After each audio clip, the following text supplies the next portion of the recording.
안녕하십니까. 오늘 ROR랩 시즌 2 두 번째 ROR랩을 시작하겠습니다. 사실 오늘 강의한 내용에 대한 스크린캐스트 동영상을 제가 노트북이 다운되는 바람에 사라져 버렸습니다. 그래서 다시 동영상을 혼자 방에 앉아서 스크린캐스트를 제작하고 있습니다. 우울합니다. 어쨌든 오늘 강의했던 내용을 최대한 되살리면서 다시 강의를 하겠습니다. 지난번 시간에 레일즈에 대한 첫 번째 강의를 시작하면서 블로그 프로젝트에 대한 내용 중 포스트를 스카폴딩해서 만드는 작업까지 했습니다. 자, 오늘 포스트 제작 과정에서 만들어지는 다양한 리소스에 대한 코드들을 분석해보고 끝날 무렵에 기트와 기토시스의 사용법에 대해서 간단히 설명드리고 그 다음에 정창호님이 드랍박스를 이용해서 리모트 기트 리소스 서버를 활용하는 방법에 대해서 소개를 하도록 하겠습니다. 우선 현재 레일즈 가이드에 나와 있는 샘플 프로젝트인 블로그 프로젝트는 보시는 바와 같이 포스트 모델과 그리고 코멘트 모델 그리고 태그 모델 세 개의 모델로 구성되어 있습니다. 포스트는 일단 코멘트가 여러 개 있죠. 그래서 포스트 하나에 여러 개의 코멘트가 연결되는 one-to-many 방식의 어소시에이션이 연결되고 또 포스트는 또 많은 여러 개의 태그로 연결돼서 one-to-many 어소시에이션 관계로 연결이 되겠습니다. 포스트의 입력 폼은 태그에 대한 입력 폼을 네스티드 형태로 가지고 있습니다.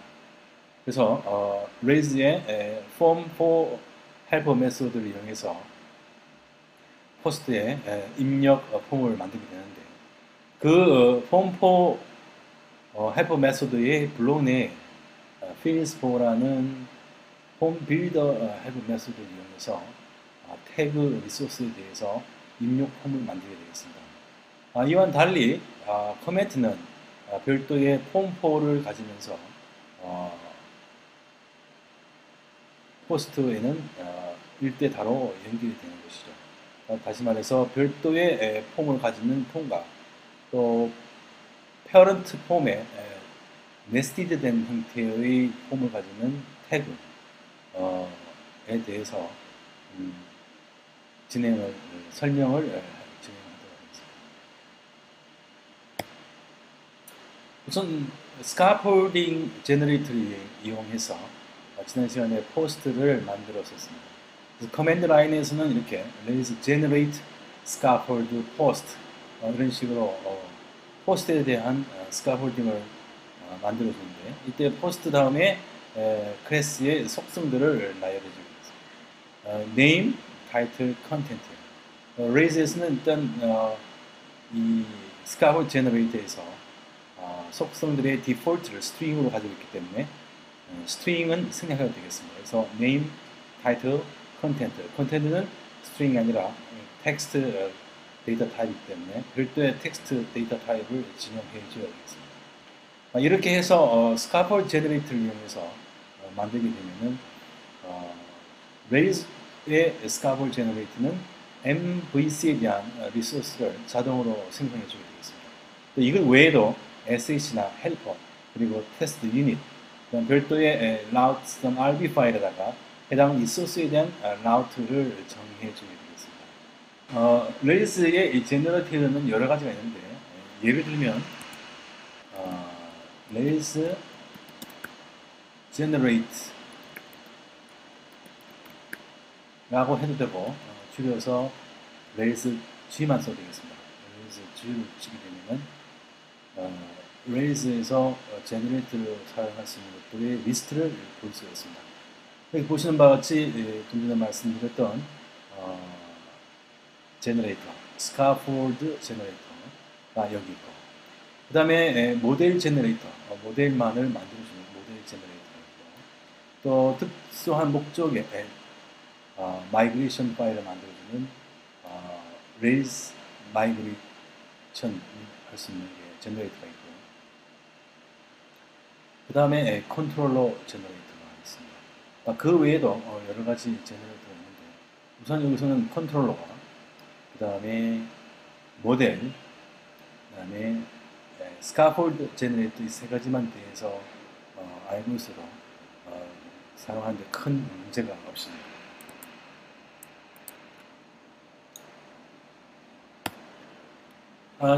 다음은 이렇게 레이즈의 스카폴드 제너레이터 이용해서 만들어지는 파일들을 보면은 크게 액티브 레코드를 호출하고 또 리소스 라우터, 스카폴드 컨트롤러, 그 다음에 에셋, 그 다음에 SCSS에 대한 모듈을 호출하게 됩니다. 그래서 각각에 대해서 액티브 레코드는 마이그레이션 모델을 마이그레이션 할 수 있는 마이그레이션 파일을 만들고, 또 모델인 호스트에 대한 클래스 정의 파일을 만들고, 그 다음에 유닛 테스트하는 파일을 만듭니다. 또한 route.rb에다가는 이와 같이 resources post라는 리소스 라우팅에 대한 선언을 해주게 되어 있고요. 그 다음에 스카폴드 제너레이터를 호출하게 되면은 일단 포스트 컨트롤러 만들어주고, 그 외에 인베디드 루비 코드의 뷰 템플릿 파일들을 보시는 바와 같이 만들어줍니다. 역시 또 테스트 유닛에 만들어주고, 그 다음에 에셋 자원을 또 만듭니다. 커피 스크립트, 그 다음에 스타일시트의 SCSS 파일을 포스트 자원에 대해서 이름을 붙은 그런 포스트 전용 자바스크립트 커피 스크립트 파일과 CSS, CSS 스타일의 CSS 파일을 만들어줍니다. 그 외에도 이 호스트 자원에 대해서 쓸 수 있는 그런 스카폴드로 만들어지는 리소스에 대한 그 스타일링을 위해서 scaffold.css 파일이 별도로 추가해서 만들어집니다. 자, 이렇게 해서 스카폴딩으로 호스트 리소스에 대한 다양한 파일들이 만들어지면 이제는 실질적으로 DB 테이블을 만들어야 됩니다. 스카폴딩 제너레이터가 만들어준 마이그레이션 파일, 모델 마이그레이션 파일 보시는 것 같이 DB 마이그레이트 디렉토리에 이와 같은 날짜와 시간으로 이루어진 번호와 create post라는 파일이 만들어집니다. 자, 이 파일의 내용 보면은 액티브 레코드의 마이그레이션으로부터 상속받는 create post라는 클래스를 정의해주고, 이 클래스 안에서 change라는 메소드를 호출해서 테이블을 만들어줍니다. 자, 보시는 바와 같이 우리가 스카폴드 제너레이터 이용해서 포스트 단수를 쓰는데 실제 테이블명은 모델명의 복수 형태를 가지게 되어 있습니다. 그래서 이거를 create table helper 메소드의 심벌로 넘겨주게 되고, 그 create table 블록 안에다가 name, title, content 이 세 가지의 속성에 대한 테이블 빌더 메소드, string, text 이런 거죠. 자, 이러한 마이그레이션 파일을 이용해서 실질적으로 레이크에서 명령에서 DB 마이그레이트를 실행하게 되면 실질적인 DB 테이블이 생성되어 있습니다. 생성되는 결과는 이러한 메시지를 보여주고 있습니다. 자, 다음은 이제 그 ERB 파일에다가 링크를 연결하는 방법을 보여드리겠습니다. 자, 먼저 보시는 바와 같이 이렇게 예를 들어서 홈 컨트롤러에 인덱스 액션이 있다고 가정했을 때 인덱스 액션에 연결되는 뷰 템플릿 파일은 보시는 바와 같이 비우스의 홈 컨트롤러 이름 아래 index.html.erb 파일의 형태로 만들어집니다.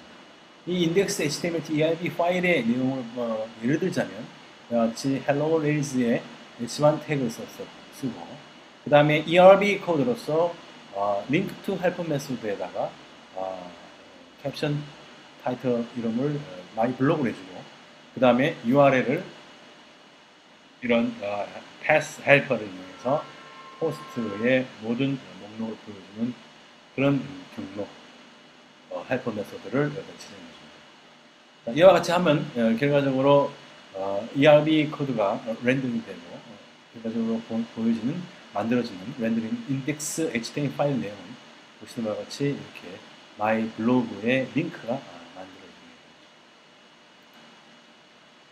자, 다음은 이 포스트 모델에 대해서 한번 보겠습니다. 포스트는 하나의 클래스로서 정의가 되고요. 이 클래스는 액티브 레코드로부터 상속을 받게 됩니다. 그림에 보시는 바와 같이 액티브 레코드는 실제로 데이터베이스의 연결, 커넥션을 담당해 주고요.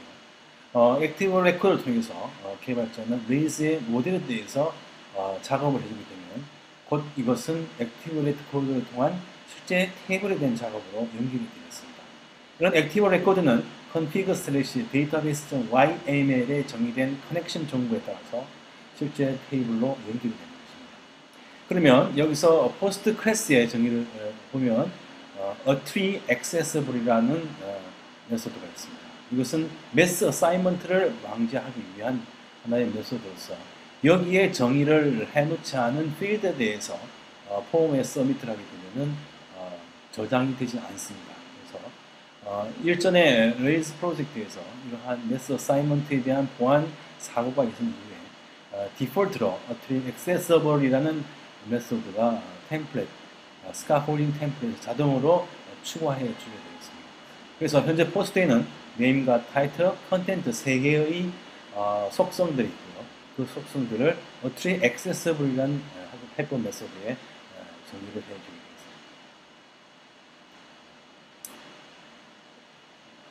다음으로 우리가 생각해야 될 것은 데이터의 유효성 검증을 조금 전에 보셨던 포스트 클래스 파일에다가 클래스에다가 정의를 해줘야 됩니다.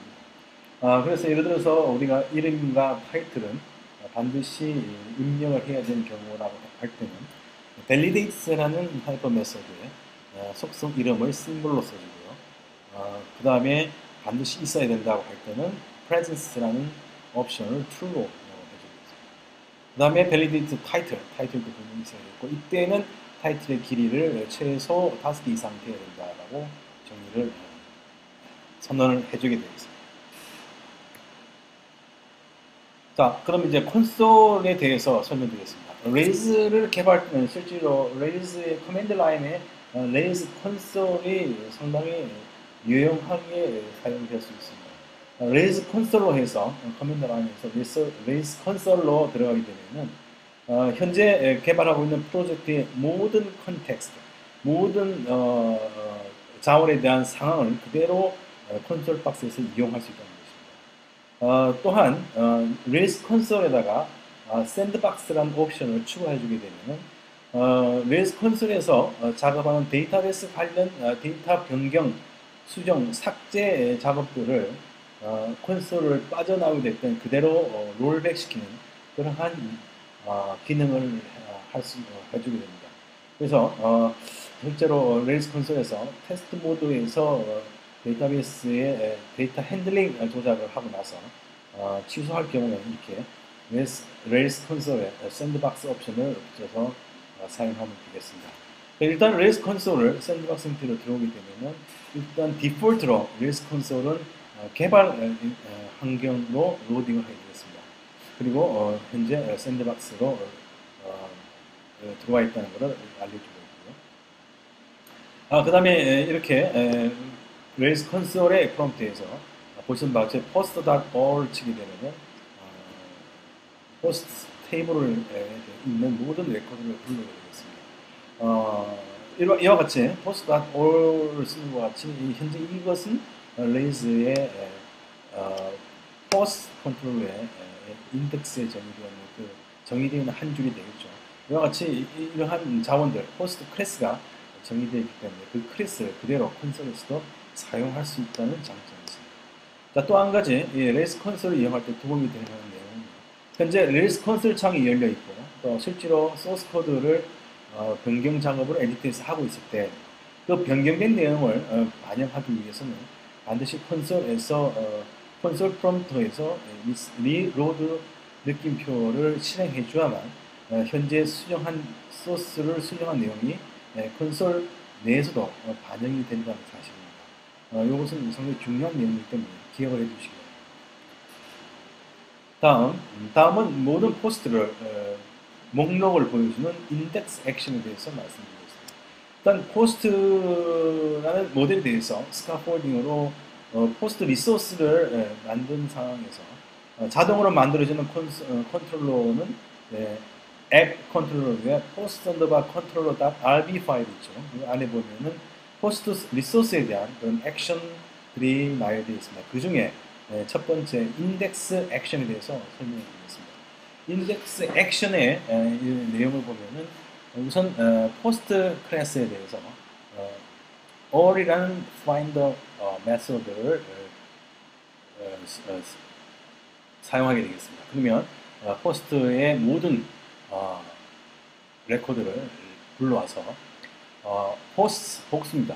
단복수를 위하시기 바랍니다.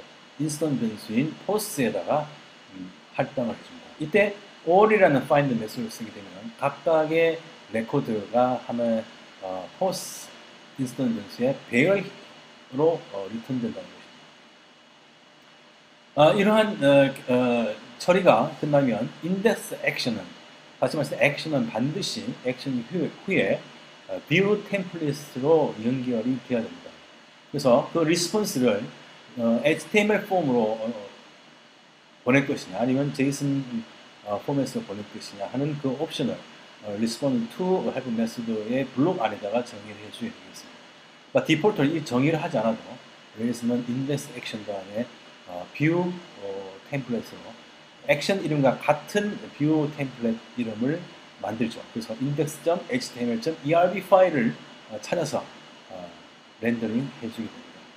자, 아래 콘솔에서 작업한 내용을 보시면 똑같이 이렇게 포스트 포스트 자원에 대해서 모두 불러오게 되면 포스트 변수를 받게 되겠죠. 이거는 결국 이제 SQL문을 구축하게 되겠고요. 또 이러한 포스트에 대한 클래스를 보면 배열 형태로 반영이 되는 것입니다. 이와 반대로 포스트 클래스에 대해서 all finder 메소드를 쓰지 말고 scope드라는 헬퍼 메소드를 쓰게 되면 그 결과는 여기 S 복수가 되는 게 좋겠죠. 물론 이런 상태도 별 문제도 없지만 이 포스트로 넘겨진 결과 값에 대한 클래스를 보면은 relation이라는 타입을 가지게 되겠습니다. 그럼 이런 active record relation과 array를 리턴하는 이 all과 scoped have method의 차이는 뭐냐면 scoped 다음에는 이어서 이러한 find 메소드를 체인 형태로 점을 찍은 다음에 계속 이어서 붙여서 쓸 수 있다는 겁니다. 예를 들어서 scope 다음에 점을 찍고 where 메소드를 쓴다든지 auto 메소드를 쓴다든지 뭐 이런 식으로 계속 연결해서 쓸 수 있고 또 이런 리턴된 값에 대해서 또 이런 체인 형태로 find 옵션들을 추가해서 쓸 수 있다는 그런 장점이 있습니다. 자, 이것은 인덱스 액션이 작업을 끝낸 후에 view 템플릿에 연결되는 파일입니다. 인덱스 액션의 이름에다가 html.erb 파일을 붙인 파일을 views 디렉토리의 post 컨트롤러 디렉토리에 views 디렉토리의 post 디렉토리 안에다가 위치하게 됩니다. 자, 여기서 한 가지 눈여겨봐야 될 것은 이와 같이 액션에서 만들어지는 인스턴스 변수는 그 해당 액션의 뷰 템플릿에서 그대로 불러다가 쓸 수 있습니다. 그대로 쓸 수 있다는 것입니다. 그래서 요거를 잘 기억해 두시기 바랍니다. 물론 이제 이 인스턴스 변수의 스코프라는 것은 해당 액션에서만 범주로 인정이 되겠죠. 스코프. 그래서 인덱스 액션에서 만들어진 인스턴트 변수는 다른 액션에서는 쓸 수 없겠죠. 자, 이렇게 이 안에 내용을 보면은 인덱스 HTML ERB 파일의 내용을 보면은요, 이러한 테이블, HTML 테이블 태그들이 나열되어 있고, 그 다음에 액션에서 만들어진 호스트 인스턴스는 하나의 이제 배열 형태로 이제 만들어지죠. 이것을 각각에 대해서 이 두 블록 안의 것을 반복해서 렌더링하게 되겠습니다. 그 다음에 new post, 새로운 포스트를 만들기 위한 링크를 만들어줍니다. 아까 설명드린 바와 같이 link to help 메소드를 이용해서 new post pass라는 REST 방식의 pass help 메소드를 이용해서 연결된 URL을 지원해 주게 되겠습니다. 다음은 레이아웃을 보시겠습니다. 레이아웃은 뷰 템플릿을 위한 하나의 컨테이너로서 생각하면 되겠습니다.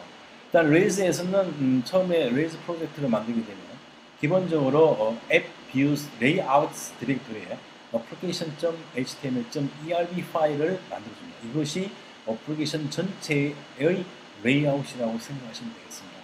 예전 버전에서는 이런 스카폴딩을 하게 되면 각각의 리소스에 대해 다시 말해서 여기서는 포스트가 되겠죠.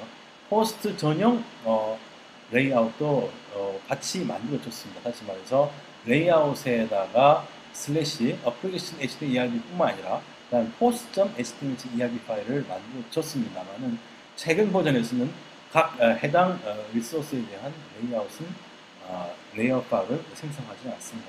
그래서 필요한 경우에는 우리가 수작업으로서 해당 컨트롤러 이름에다가 html.erb 파일을 붙여서 전용 레이아웃을 만들어 주게 되겠습니다. 자, 보시는 바와 같이 전체의 이 HTML 파일, application HTML ERB 파일은 하나의 완벽한 HTML 문서 파일이 되겠죠. 자, HTML 헤더가 있고 바디가 있고 이 바디와 바디 태그 사이에 ERB build head 메소드를 호출하는 그런 ERB 코드를 삽입하게 되면 각각의 컨트롤러의 액션에서 만들어지는 뷰 템플릿 결과가 바로 이 build에 삽입이 되게 되는 것입니다. 그래서 전체 레이아웃에서 해당 컨트롤러의 액션 뷰 템플릿의 렌더링 결과가 바로 build 안으로 들어오게 된다는 것입니다. 자, 다음은 포스트를 새로 생성하기입니다. 아까 설명드린 바와 같이 포스트 컨트롤러의 여러 가지 액션 중에 new action에 해당되겠습니다. new action은 조금 이제 특이한 기능을 합니다. new action은 실질적인 데이터베이스와의 연결 작업을 하지 않고요. 새로운 포스트를 입력하기 위한 폼을 만들어주는 그런 용도로 쓰인다고 생각하시면 되겠습니다. 그래서 실질적으로 new action에서는 포스트 클래스에서 새로운 객체를 만들어서 이 객체를 뷰 템플릿 신 new.html ERB 파일로 보내주게 되고 그 뷰 템플릿에서는 폼 파셜을 불러서 그 폼 파셜에 해당 new에서 만든 포스트 인스턴스를 넘겨주게 되겠습니다. 이렇게 렌더를 써서 폼 파셜을 쓰게 되면 그 폼 파셜 파일에서는 상위 파셜을 호출한 뷰 템플릿에서 쓸 수 있는 인스턴트 변수를 그대로 불러다가 쓸 수 있다는 그러한 약속이 되어 있습니다. 그래서 이렇게 새로운 포스트를 새로 만들 때 뷰 폼에서 폼 HTML 태그에서의 액션은 HTTP 포스트 버브를 사용한다는 것을 기억해 두시기 바랍니다. 자, 이렇게 해서 만들어지는 new new action에 대한 뷰 템플릿 파일에 포함되어 있는 파셜 폼 파일은 해당 포스트의 디렉토리에 언더바 폼 HTML ERB 형태를 찬다. 그러니까 파셜 템플릿은 일반적인 템플릿과 다른 것은 이름 앞에 언더바가 붙는다는 것입니다. 이 언더바가 붙게 되면은 이것은 파셜 템플릿 파일로서 역할을 한다는 것이죠. 파셜 템플릿 파일은 파셜을 호출한 뷰 템플릿에서 쓰는 모든 인스턴트 변수를 그대로 쓸 수 있다는 장점이 있겠죠. 그러나 일반 템플릿 파일에서는 그렇지 못하다는 것입니다. 자, 여기 보시면 폼4라는 모델을 이용하는 그런 폼 해보 메소드입니다. 폼4가. 그래서 폼4 다음에는 반드시 모델 리소스에 대한 인스턴스를 넘겨주게 되겠죠.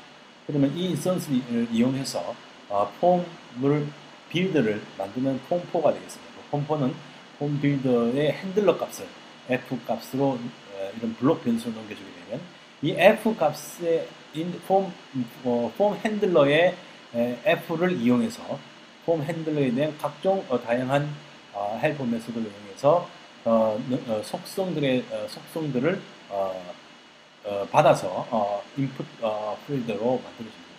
그래서 텍스트 필드, 그다음에 텍스트 에리아 등과 같은 실제 HTML 인풋 태그들과 유사한 이름을 가진 헬퍼 메소드를 기본적으로 제공해 줍니다.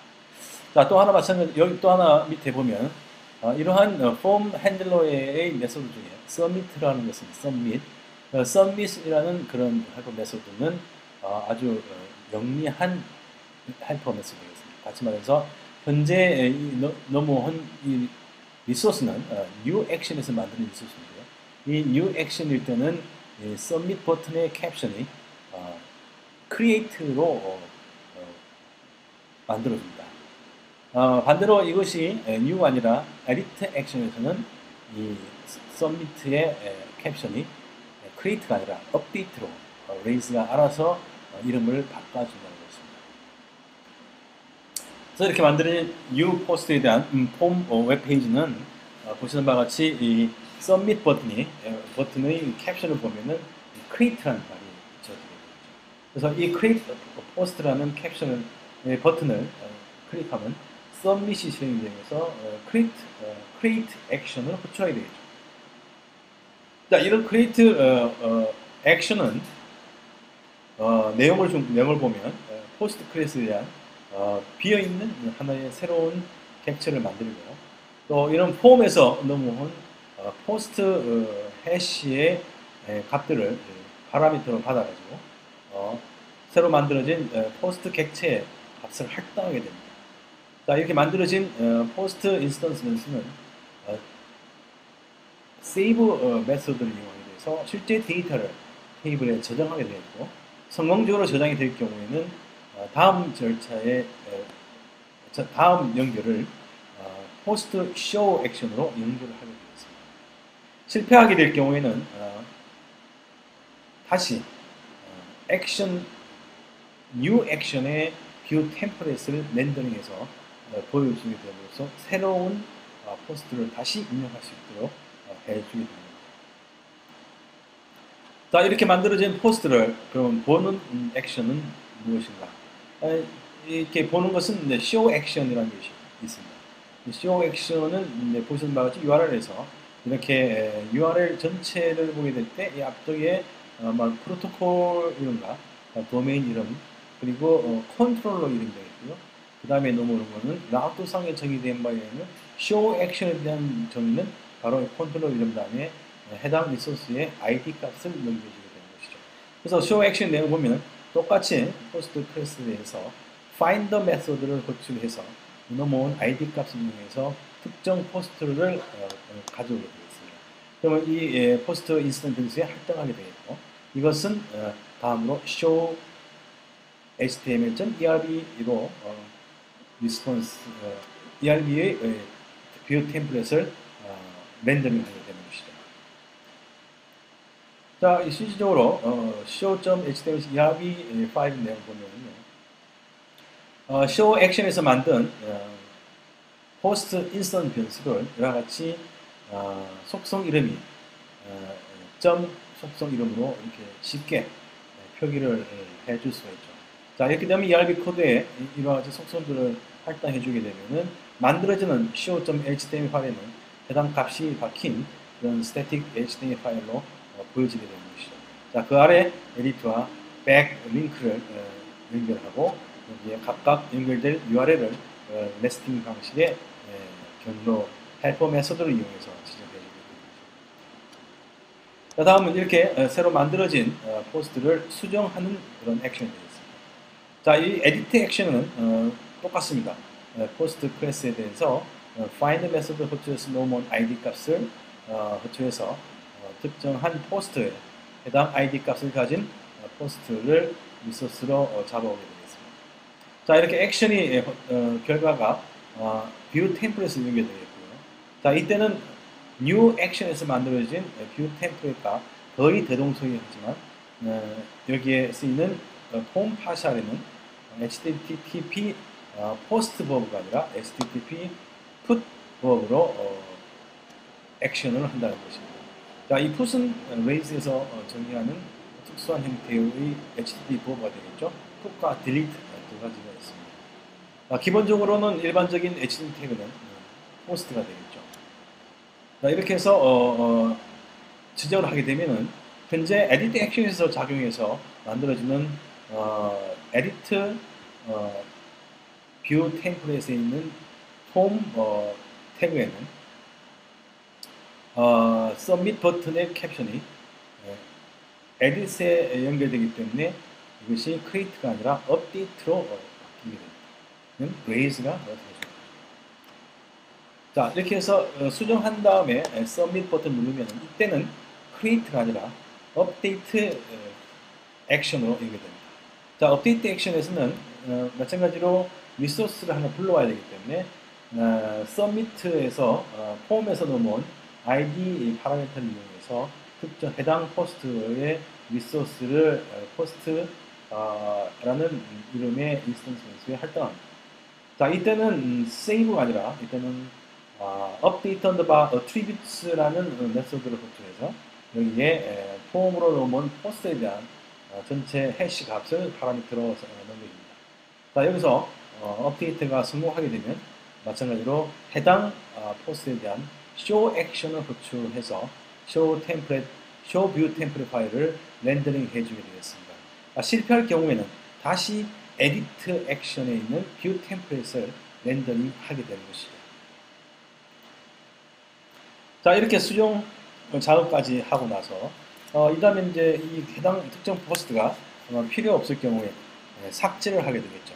레일스에서는 이 삭제 시에 사용하는 액션 이름을 destroy라고 약속을 해놨습니다.